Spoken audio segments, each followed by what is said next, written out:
Am I the asshole for keeping an iPhone in my daughter's car so that I can track her?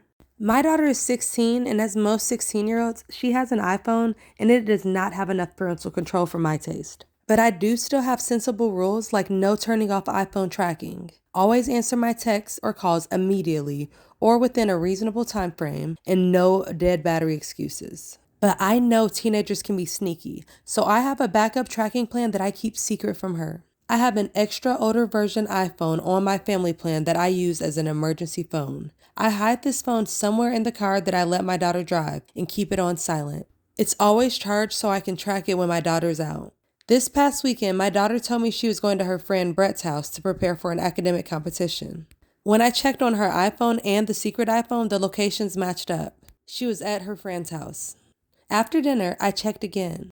Curiously, her iPhone's location was at her friend's house, but my secret iPhone was clearly in downtown, near all the bars and nightlife. I called my daughter and she told me everything was fine, including the car.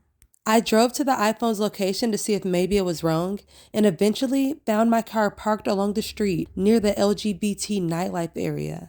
I called Brett's father and told him what was going on. He said he was on his way. While I waited for him to get there, I walked around asking the bouncers at the bars if they'd seen my daughter or her friend. I showed them photos. Finally, I talked to someone who remembered turning away my daughter and Brett for trying to use fake IDs. There was a bouncer that remembered turning away my daughter and Brett for trying to use fake IDs. I was livid. I wandered the area until I eventually found my daughter and Brett hanging out at a coffee house. I waited for Brett's dad to park before going in.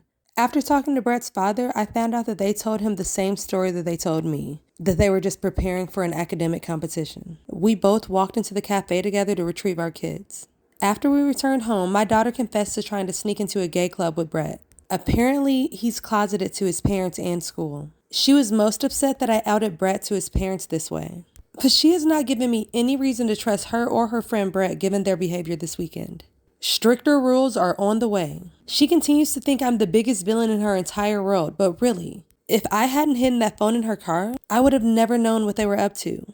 I mean, sure, I violated her and Brett's privacy, but I feel it's justified. Am I wrong?